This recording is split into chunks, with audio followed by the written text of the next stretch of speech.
Hello, Sean Winters, Digital Coach for Union County. We're going to be looking once again at Google Classroom, and this time we're going to be working and posting assignments. So I'm going to jump into class that has teachers enrolled in it. That way I don't accidentally show you any of the students' stuff. We're going to add add an assignment.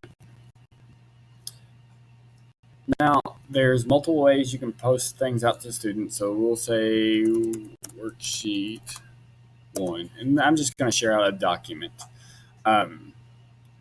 If you're working on your personal desktop, you can access your file folders using the clip button, but working off Drive is one of the easiest ways. And we can go into your Drive and find whatever document you're wanting to add. So let me grab one real quick.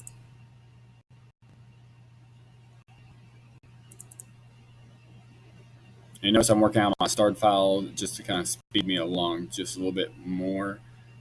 And sure, we'll do this one. I don't even know what that one is.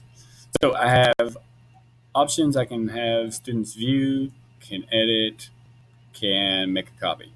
The reason I want students can view file is just to allow for them to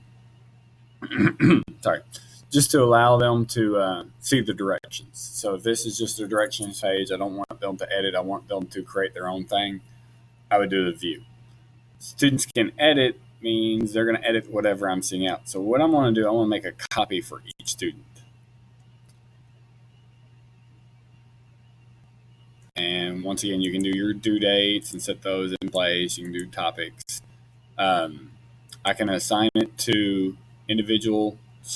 So I can differentiate my class and say it's only going to go to these 3 individuals. I can go ahead and say I want to add this assignment to different classes. So you can go ahead and take care of those before you're even posting. And if you have multiple periods that kind of repeat the same process, you can do that. So I can hit assign. And now for the students I assign that to, they're going to see this. And when they open it up, where normally it says today for lunch, it'll say today for lunch, and it'll have their name attached to it. So it's their copy of it, and it's clear that that's theirs. When they're finished, they can hit submit, and that'll send it out to you. Let's see. Let's do another. All right.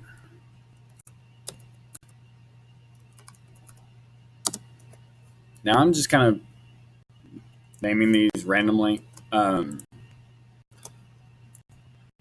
Ideally, the way I would suggest you managing your Google Classrooms is every assignment you put a number out front or some sort of code. Really, numbering is the best route because then you can say, hey, Tim, when you were absent, we added assignment 4 and 5. You still need to go back and do. And it's easier to track down. Plus, I typically would write on my board, we're up to assignment 13. So when people turn on, they know where we're at. Especially if you go ahead and post multiple assignments and say we're not going to start those. The schedule option is really good, but you might not know when you're getting around to stuff and just want to go ahead and post what the assignment's going to be in advance. That's fine. But numbering is a really good way of going about this. So the next thing I want to do is show you how to do worksheet. And this one is going to be a group assignment. And so once again, I'm going to pick my assignments.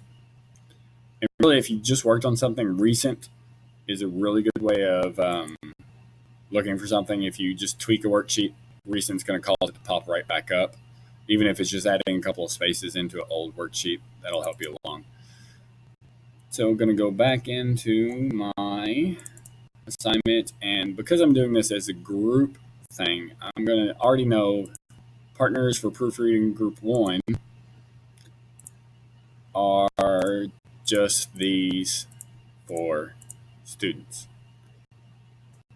And I can assign that and then go through and do another one where I have another set of students. So that's a neat way of doing the group work.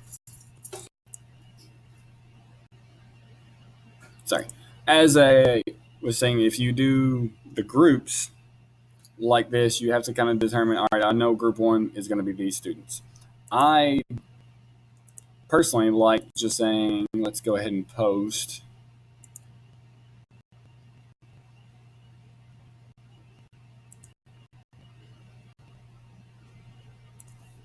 Let me just do a search.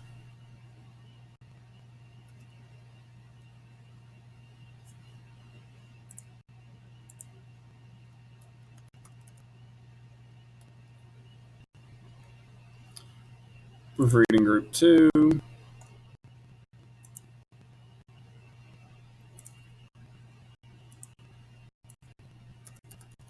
Like I said, if you've recently created it, it's much faster because it'll be in your recent.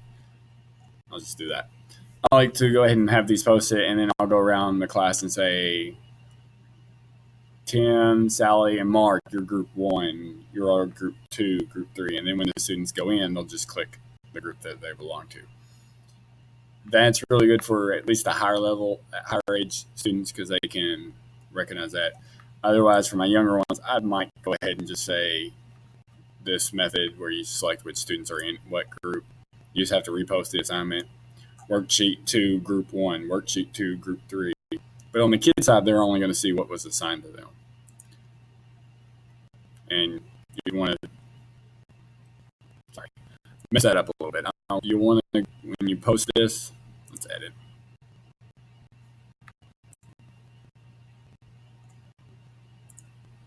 There's your edit option.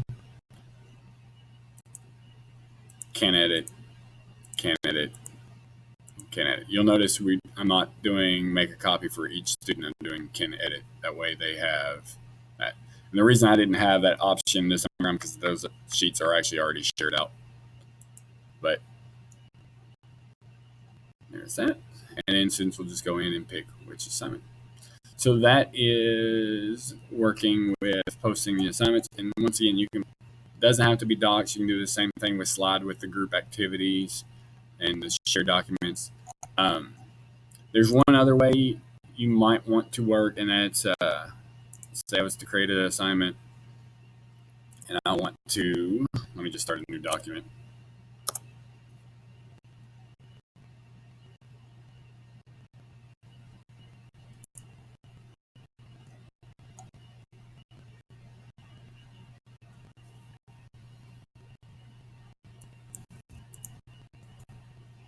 Just kind of letting this load up for a second. There we go.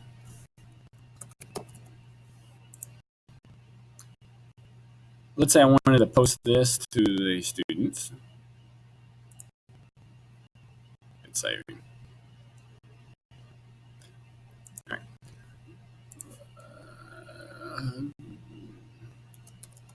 Worksheet 3.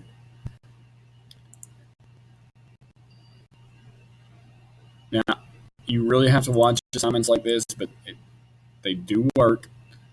I'm going to switch this to can edit, but I'm not making a copy for each student. Now, when I assign this, every student who comes in is going to be working off this one assignment. So you don't really have to worry too much about them trying to submit this back to you. This is going to be one big group project. This is really good for like group note pages that you just want to kind of push out. You don't necessarily have to do those as assignments. You can do that as create an announcement for those type of things because you still have this option where you can post it in there. But it's just a nice way of getting it out there to make sure the kids understand they have something to work on. But it's a pretty neat little project. It shows a lot of collaboration when you have so many people in and they're trying to figure out how to work together. But I'll show another or make another video on doing grades.